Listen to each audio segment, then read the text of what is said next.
Welcome, everybody, to another episode of Counting on Chazin. We're delighted to have you back with us.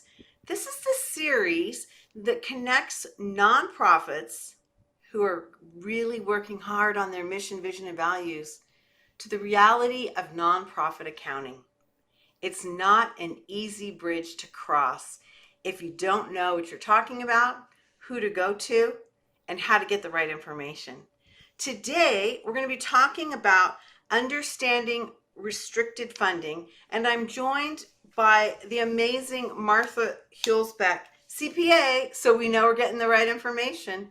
Martha, you are responsible for the talent recruitment and the development of the Chazin team. Talk to us before we pepper you with all of our questions about what that means. Getting the right talent is really important in our business. We are, first of all, in the customer service business, and secondly, we do accounting. So finding someone who can do both is sometimes a challenge. And also, we specialize in nonprofit accounting, which is, a small subfield of a very larger field. So sometimes finding that right mix is a really difficult. So we do a lot of training in-house of our people to help them increase their skills, and so that's kind of what I do. I look for the right person, and then I make sure they have the skills to do their job. Martha, you and I were chatting before, and this is a really interesting thing to me that I've learned. I have increased my appreciation of how critical it is to have a nonprofit accounting team working with our nonprofits, because it is so different and it has so many implications to how we run and how we govern our nonprofits. And so that has been something that's really been an eye-opener to me as we've been working together on Counting on Chazin, the series that really strengthens our nonprofits. Today, we're going to talk about the understanding of restricted funding, how that works, what it means, and I gotta say what I think of first, and correct me if you think I'm wrong. I think in the nonprofit sector, we chase the dollar. I think we get these reports that say, hey, this grant is available, or there's free money over there, and then we get all excited and amped up about engaging in this funding process, and not always with the lens of understanding what the implications are. And one of those is that restricted funding. So I'm really interested in having you share with us a new way to look at this, maybe that's more intellectual and actually is going to help everybody stay on the same page. So let's start off by asking this big question: what is restricted funding? Restricted funding comes from with conditions attached to it. So you are funded to do a particular thing. You're funded to do something at a particular time, in a particular way. All different kinds of restrictions on funding. And that can be funding that comes from an individual donor, or it can be funding that comes from a grantor, a private foundation, federal, state, all different places.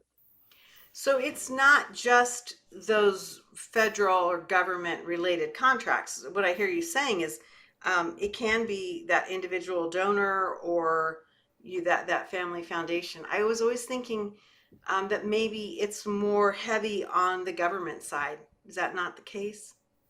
It really depends on the organization. There are many organizations that do not get any federal funding, and it's all for them all about donors. Oftentimes it's a mix, but the treatment is the same. That if someone gives you an award and there are conditions on what it can be used for, how it can be used, then the notion of restricted funding comes into play. I love it. So when we think about this, you have a phrase that I need some help on understanding, and that is revenue recognition. Can you explain that to me and why this is such an important component of understanding the bigger picture of restricted funding? The complication or the notion of revenue recognition really comes in when someone commits to give you something, but they don't necessarily deliver cash, when they make that commitment. So the question becomes, what do I do with that? How do I recognize the fact that I have a commitment? It also comes into play when there are certain kinds of restrictions wrapped around a money that's already been given to you, and then how is that reflected in terms of your revenue? I think nonprofit boards all the time are wondering why there seems to be revenue, but there just doesn't seem to be any cash sometimes, and that's a problem that you'll get that question a lot. Yeah. Okay. Well, thank you for saying that because I've been at that board table and thought the exact same thing when we look at this. And I'll be honest, when all this other stuff's going on, sometimes it's hard to put your hand up and say, "Whoa, stop. Can you explain that to me so that I can be, more effective in my governance and my fiduciary responsibility as a board member?" I mean, this is a pretty big topic, isn't it? Yeah, it certainly is. And I think it's the hardest really for people to understand because I think in our personal finances, we don't talk about the potential, we talk about what we have in our bank account. And this, Right, right. What's there versus what's not. Yeah. Um, Talk a little bit before we go on. And again, I have so many questions for you. Restricted net assets. How is that related to this bigger picture? well, restricted net assets is really the way you reflect on a financial statement, you reflect what you have, but what has some restrictions on it. So if you were to compare it to a for-profit financial, it's the equivalent of the owner's equity or the and a combination of the owner's equity and any retained earnings that might be there. So it really is that in the nonprofit setting, but the restricted portion of it is the portion of what you have that you can only use if you meet certain conditions to use it. Right. I think that word restricted and, really it's interchangeable with so many other words when we think about um, compliance to the grant and to the restrictions or to the demands of that revenue stream. It's really a fascinating thing because I can also see it coming in phases, right? I mean, it's not unrealistic to expect, especially for very large grants, that there are going to be some phases put into this. And this kind of leads me to my next question about pledge contributions, understanding those restrictions. And I think you're going to tell me that this is like a whole nother sticky wicket. Yeah, we could have a whole other conversation about this, but just generally, when you receive a pledge, it's typically sort of the restricted side of it can be two-pronged. One is why did someone give you the money? What are they saying you can do with the money? And that's what we would identify as a purpose restriction. Okay. There may also be a time restriction, and typically with a pledge, there is a time restriction. So it may be something that's going to happen in the future that they're going to fund, and so there's a time restriction there. Or they're going to give you the money over time, which introduces its own kind of time restriction. Mm-hmm. So you may go ahead and start doing everything that the money was pledged for, but you still may be waiting for the money, and then you'd be facing a different kind of time restriction. So complicated, but pledges can be hard to understand that way. Right. It's really leads me to the overall opinion that when we're looking at this type of funding, we need to have the resources in place for us to navigate the process. Because to your point about the revenue versus the cash flow, we might not have that money in our account, but yet we're still expected to take care of certain aspects of our funding of the grant. And the funding doesn't always exist at that point in time when we need it to be. you know? Oh, absolutely. I mean, the cash flow planning and forecasting is critical, because this funding and the cash related to the funding doesn't just trickle in. So you have to deal with those bulges and, you know, Yeah, plan for that, as you begin to execute on something. right. Really important. Really important. Okay. Now I think you're going to talk to me and dispel another aspect of this, and that is the auditing for compliance and the auditing aspect, which comes in two forms. What your funder might ask for is an audit of, we use the word audit, I do, um, measuring and monitoring performance and executing the grant contract. But then you're also talking about the big audit, which we've talked about on Counting on Chazin. Can you help us to understand how we might kind of take a look at those two very important aspects of working with our funders? So some funders actually have, you know, an internal audit process that they will do on a particular grant. I mean, that tends to be with larger organizations, but sometimes small organizations can be very diligent about following up to ensure. In all cases, it's to ensure that the funds were used according to their intention. And that's what external auditors are interested in. You know, your sort of typical annual audit will do some testing to ensure that you've been using the funds in accordance with, you know, the agreement that you made. But then there's also, like, the funders will do auditing, and if, you know, some informal auditing of your own is really important to make sure that those two other kinds of audits are successful. Yeah. Um, Help me out with this. Do you find that within the grant contract that that's going to be spelled out pretty specifically, or is that a little bit more nebulous?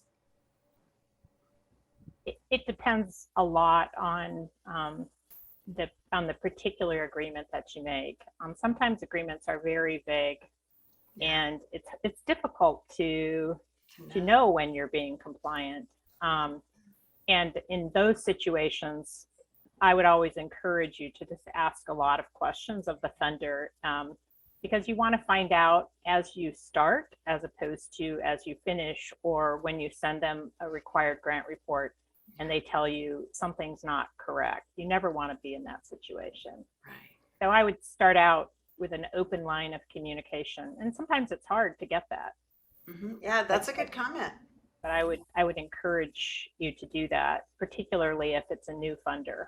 hmm it also makes me think that not only wrapping in that funder and that dialogue and that relationship, but it seems to me like you got to get on board with your accounting provider as well to make sure that you are tracking the right things and that you have those internal controls to do that tracking. Because if you got to go back, let's say after, a 24-month period and try and recreate things, that's going to be brutal. So it seems to me, and do you think that's fair to say we've got to set that up almost at the same time we're setting it up with our funder, with our accounting professionals? Yeah, and I think, you know, to be honest, I think your accounting professionals would love to know at the application stage for the grant that, you know, there's, you know, that you're looking at a new source of funds, or you're looking at a new option year on an existing grant, so that you can begin to isolate anything associated with that particular grant or that particular, you know, donation if it's coming from an individual, so that you are quickly and nimbly able to say, you know, this is where we are, and you're able to say to your funder, this is where we are in a, you know, in a more formal reporting context. Wow, I never thought about that. I That's brilliant, and that's really strategic, because I would imagine if you're doing that, you might get that feedback from your accounting professional that says, yeah, maybe this isn't a good direction, or this is going to cost you X dollars to perform these measurements. Because again, as we started out this conversation, Martha, we're chasing the buck, and sometimes we don't think about all these additional costs. I mean, it's really a it's a hamster wheel that we get on, I think, very, very easily in the nonprofit sector. I've got another question for you, and that's kind of an interesting thing about this whole process. Again, we're talking about restricted funding, and we're talking about all of these different aspects about tracking and understanding and the communications part.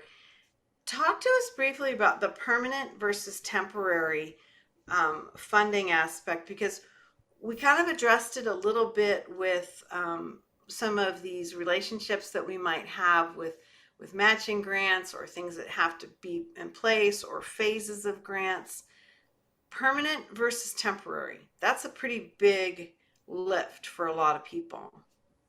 It is, and luckily, permanently restricted funds is fairly unusual in the sort of common everyday setting. But Okay. a permanent restriction has to do with typically when there's an endowment of some sort. There's an endowed scholarship. There's an endowment to manage the organization, and there's a portion of the donation or the entire original donation, or it's typically not in a grant context that you have a permanent endowment, but in a donation context, it's a portion that can never be used in executing the either a program or just in running the organization. Okay. So we think of that, typically use a term corpus, but it's something that you can really never dip into. Okay. And then temporary is sort of everything else. And temporary is actually not a term used in nonprofit accounting anymore, but it's certainly a concept that, it's much less restricted if it's temporarily restricted. Interesting. Okay, now get your catcher's mitt. Here's the curveball. Um, like situations that we've just gone through with the pandemic, and maybe we're embarking upon an economic time of change or shift. Do we ever go back to funders, or is this in a conversation that could then realign some of these aspects, or is it that firm that we don't ever go back and renegotiate or adjust these designated funds? Well, there's often restrictions within a grant that, there's a certain time period that you have to deliver. And certainly a lot of this during pandemic, but this happened pre-pandemic also, where that for one reason or another, you're not going to be able to execute the program in that particular period of time. Yeah. And most funders are amenable to a discussion about an extension. Sometimes we have what we call a no cost extension, where they don't give you any extra money, but they allow you to increase your delivery time in order to, meet the restrictions of the grant. Typically, there are a number of ways that you can negotiate with a funder if something didn't go the way that you had expected it to when you applied for the grant and submitted the budget. So, does that answer your question, Julia? It really does, because I'll tell you what it makes me think of. It goes back to the word communication. In relationship, and if you have a relationship with somebody at that organization, that you can literally pick up the phone and say, hey, can we talk about this, or we're seeing some issues, or can you assist us or give us guidance, even give us guidance. That's going to be a lot healthier for everyone. Oh, absolutely. I mean, I think sometimes organizations are nervous about being, transparent and saying, I have a question. They think they should know all this. Yeah. But, it's hard. And like I said, the language in the agreements are often vague. I mean, we encounter this all the time, and we'll discuss things, with auditors about what they interpret the language to be, and we may all three still be confused. And so sometimes we just say to an organization, we need to go back and talk to the funder about what they intended here. Right. So. Intent. Okay, now as we wrap up, and again, I have so many questions, and I know that after we're done here with this episode of Counting on Chazen, I know other questions will come up. But I gotta ask this, and it's somewhat heartbreaking. But is there ever a time when we need to say no, or we need to decline this opportunity? That's a tough one. There's all kinds of reasons that you want to take every dollar you can lay your hands on. I Yeah. understand that. Sometimes in university lab settings, there's a whole compensation issue around how much funding you've gotten. But there are situations, and we see them all the time, where the requirements on the grant, particularly around reporting, can be so onerous that you would spend more time and money, if you're talking about personnel, responding to those requirements. And then that's a situation where you would really question this. There are other issues around whether a grant really fits your organization in terms of mission and all of that. And that's those are different kinds of questions. But there are definitely sort of dollars and cents reasons why you might think hard about this. And that's why I was suggesting that it's good to talk with your professional ahead of time, because they might say, look what you're going to have to do here. That's going to be hard. So I love that, and I don't think I've ever heard anybody from the viewpoint of the nonprofit uh, talk about that. Say, yeah, let's get our professionals on the phone, and let's see what they're advising us before we go down that road. Because I agree, I think it could be just um, really a detriment to your relationship, not only with that funder, but the funding community. The funding community talks. They communicate internally. And if they've had a good relationship with a certain nonprofit or certain staff and leadership within a nonprofit, that gets shared. We may not want to admit that, but it does. So interesting. So very interesting. Well, I've really enjoyed this, Martha. I think that restricted funding is one of those things that we forget about. We might bandy that term about, but really understanding what it means and how it can impact us. This has been a great conversation today, and I really appreciate you sharing your knowledge with us today on Counting on Chazen. Martha Huelsbeck, CPA. Martha's one of these amazing minds that's at Chazin Company. Martha, I've seen a lot of your work on the website in terms of the blogs. I know we have some other episodes with you where we get to dig into your observations and your knowledge about nonprofit accounting. So thank you very much for being with us today. you're welcome. Love to spread knowledge. I love it. Hey, everybody, I'm Julia Patrick, CEO of the American Nonprofit Academy. It's been my pleasure to help steward this conversation on another episode of Counting on Chazen. We're really excited that you could join us. We have a lot of information on Chazin and Company's website and in this series. So stay with us so that you can help achieve your nonprofit's mission, vision, and values.